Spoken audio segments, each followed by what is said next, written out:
Good morning. Good Monday morning. We're having a bit of a weather event.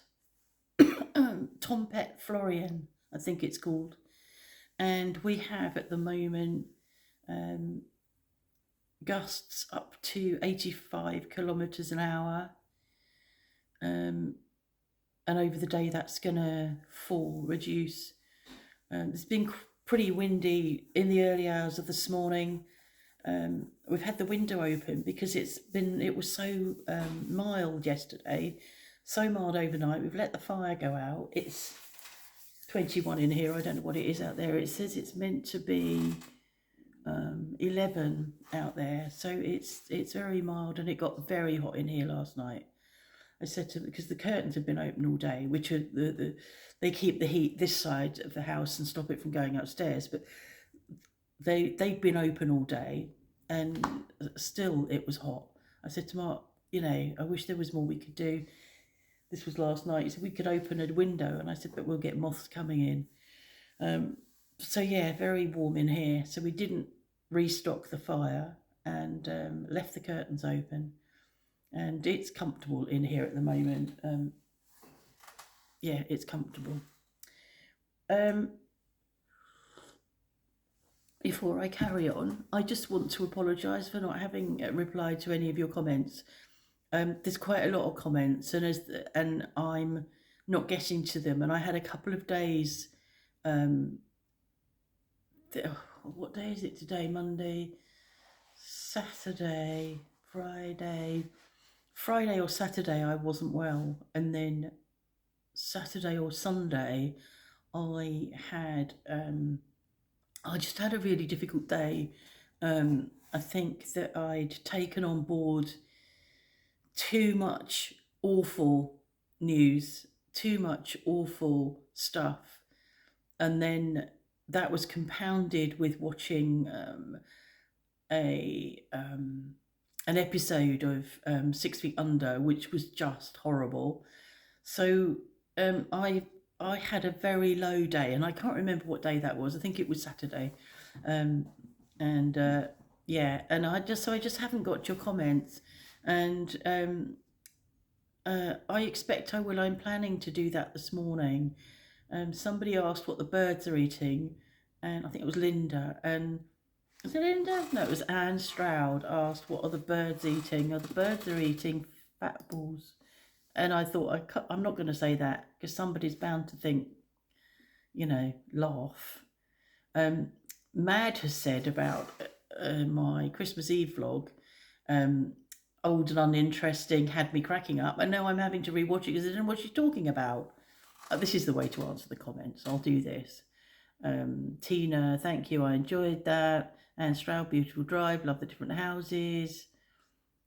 Oh no, that's ages ago. That's on a... Sorry, I need to go back rather than look at particular vlogs. Pauline, yes, it was a fair walk. It's a bit more than I had anticipated. And I'm pleased you're having some good days. I don't have the words. Yeah, healing's really important. But at the same time, it's about adapting, I think, to your new life rather than healing, but adapting. You'll never forget. It's not going to go away. George Louisi was looking forward to the swim across the river yesterday. Ha ha. Happy New Year, Lizzie London. Thank you. Back to you. What are they eating? Yeah, Anne Stroud. They're fat balls. They're bird food. It's the balls that are in netting normally, but we can buy them. Did we take them out? Yeah, we can buy them out of the netting. Or did we take them out of the netting? We had a big box of them, but we don't leave them in the netting, so the birds can't get caught in the netting. So that's what they're eating, fat balls. Kathy, eyes open. Thank you for your comment about the sunset video. Somebody saying they need to clean their mind because of the great tits and the blue tits and the cold tits. Um, somebody said, oh, that's it. Linda said, are the great tits the ones with the white and black heads? No, they're the coal tits. I think the coal tits have got no blue on them, or very little blue on them. And the smaller bird, they looked smaller. The great tits, blue tits, coal tits. So the great, now hold on. Yeah, no, so the coal tits are the black and white ones. The great tits are the ones that look like bigger blue tits. Okay, enough about tits. So lots of Happy New Year's. Thank you very much. All the same back to you. So I haven't got to them. We went last night to see Conclave.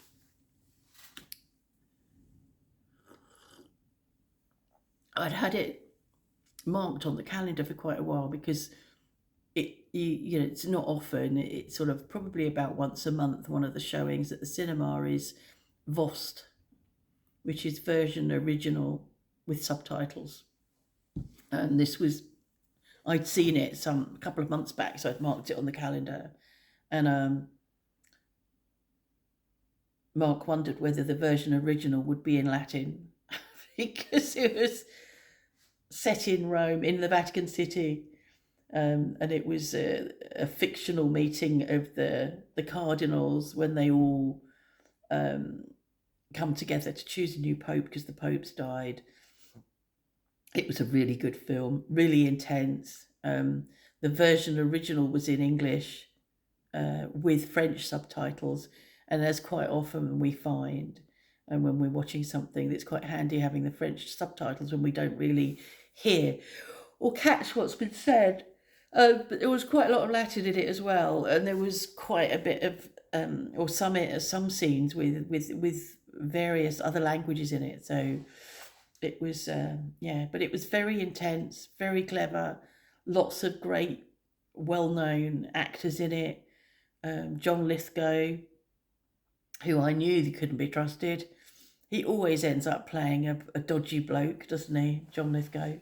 Who else was in it? Ralph Fiennes.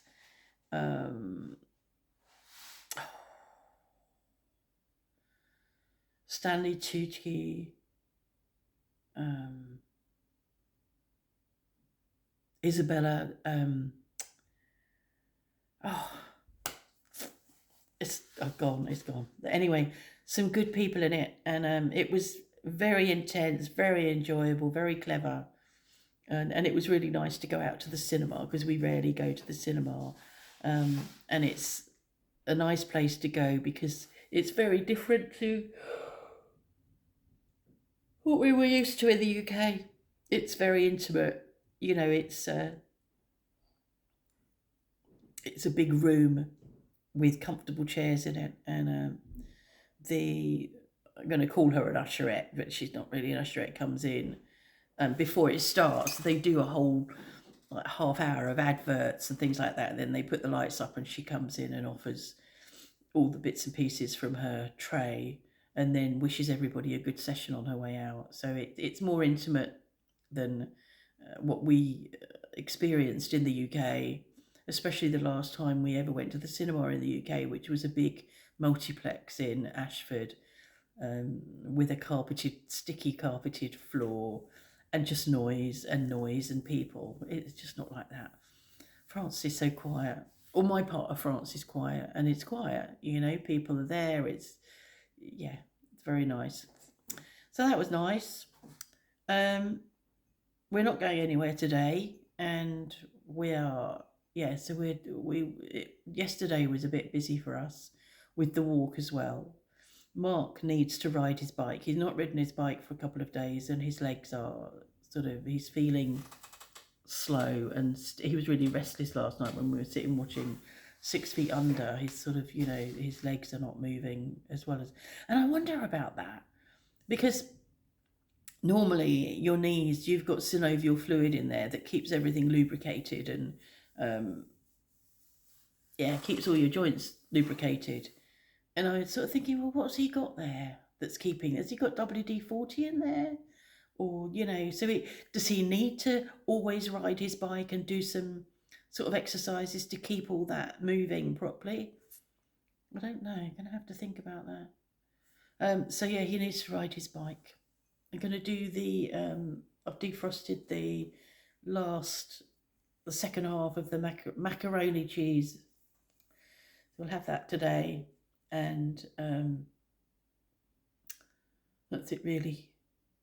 So I was thinking about the weather event, which is why I started vlogging, and thinking that one of the things that last time Trump was in, he sort of started, I can't remember now, but a lot of those environment agencies, became vulnerable. I can't remember. I remember being on Twitter and a lot of those agencies had opened, or people opened on their behalf different accounts so they could tweet because something was going on. But this time they're looking at, we're getting the defunding, getting rid of, all of these important agencies, which I suppose is what do they call that deep state? I don't know. I was thinking that, you're not going to know, if you haven't got all of these agencies working together and all of these weather services working together, and I'm sure that the weather services worldwide work together so that we all know what's coming.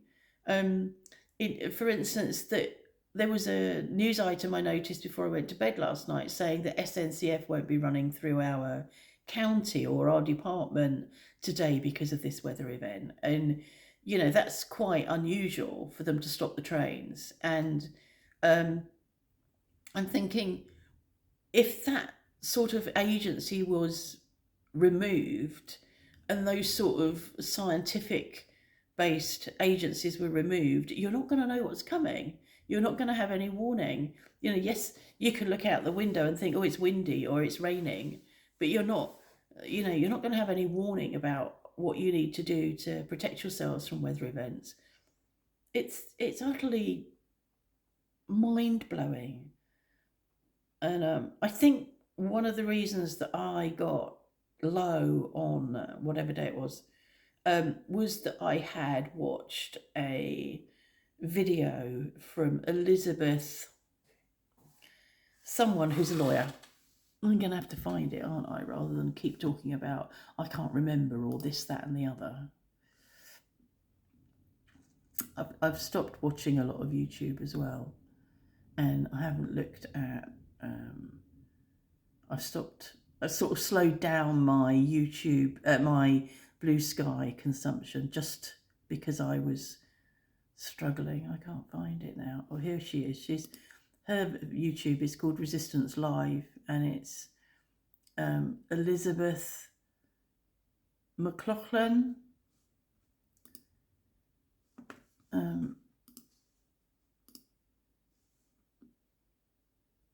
Doesn't tell me what she's. I know she's got a law background. Yeah, so I watched her latest video called latest. It's gone.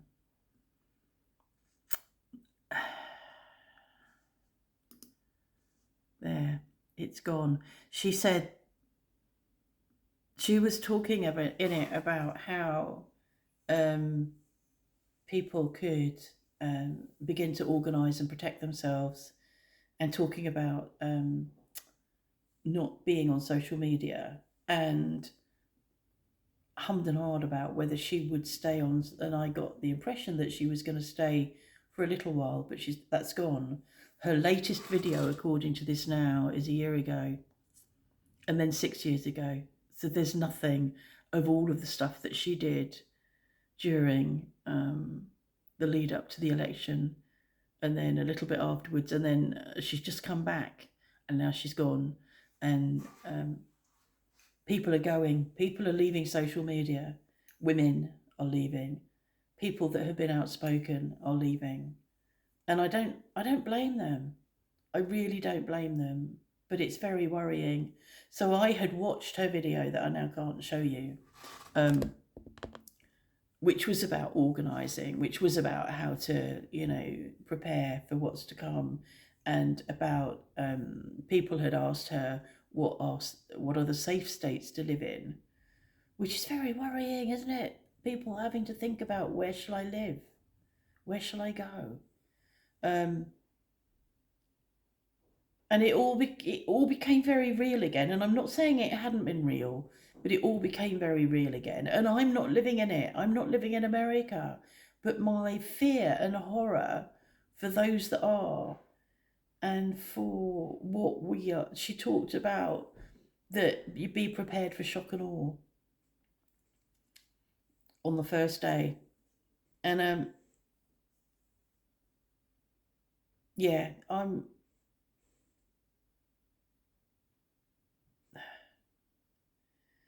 speechless. Um,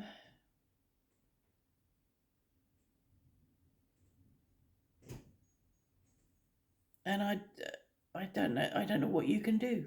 I don't know what you can do, and you don't know what you can do. And I can't be my normal default mode, and my working mode when I was working was to be able to provide support and solutions and reassurance and help people find ways to cope and deal with um, life.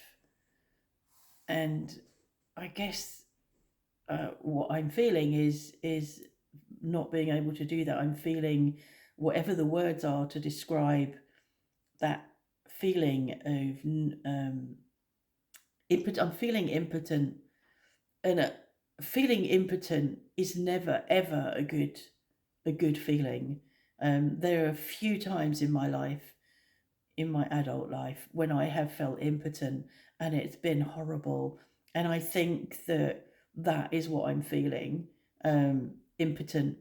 And I make a vlog like this, and I make a video like this, and I don't want to. Um,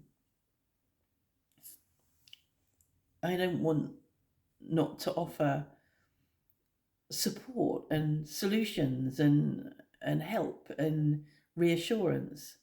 That isn't what I do. That's not my default. My default position is to be able to provide that, and not being able to do that is horrible. And that's just now what's happened. It's like I've gone here to talk about what started me off the other day, and she's no longer there, understandably. So she's talking about organising in your communities. She's talking about um, in your communities, not on social media, which is really difficult because a lot of people are on social media because they can't be out in their communities. They're housebound, they're disabled, um, and they can't get out. And so a lot of them, this is where their community is. Um, so that's difficult. And she talked about resistance, and talked about how the the best that you can do is to be organising ready for the midterms, and organising and getting people motivated and mobilised to be able to vote in the future. So that's a way of resisting, rather than a passive way of resisting that isn't really going to shift anything. I can't say any more than that because that's what I picked up, and that's a few days ago now, and I've forgotten. But that's what she was saying. She was, yeah. So I got quite, I think, quite shaken by her video, because she was very real, and now she's gone, and I hope she stays safe. So I think people like her, who've been so outspoken about the upcoming regime, are in a lot of danger. So yeah, sorry about that. I've moved on into a darker place, and I don't think I intended to. because I've been avoiding it. But at the same time, it's getting closer, isn't it? What date is it today? It's the 6th of January.